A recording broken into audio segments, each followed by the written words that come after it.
Hetty was 3 weeks old when she contracted RSV from her older sister, who had just a mild cold.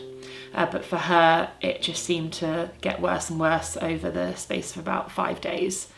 It started off on day 1 with just a runny nose. She had a bit of a cough and she felt a little bit warm. And over the next 5 days, she started to find it quite difficult to breathe. She was pulling in at the base of her neck, and you could see that she was pulling in around her rib cage as well.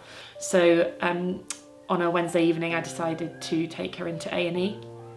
But when we were up on the ward, she deteriorated. We were reviewed by one of the consultants who said to us that really the next 24 hours were quite critical. So then we were seen by the consultant the next day, and he said that if she was to get any worse, it may mean that she would have to be retrieved and go to an intensive care unit.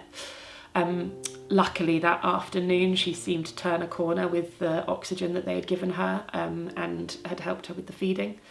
So at that point we felt like we were kind of going in the right direction.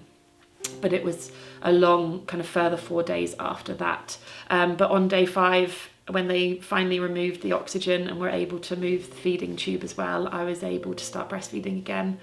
And after that, we went home, and luckily she's been really well ever since. My advice to anyone who's pregnant would be get the vaccine. It's so scary watching your little child in hospital struggling to breathe, and if there was something that I could have had that could have protected my child against being so poorly, I would have taken it in a heartbeat.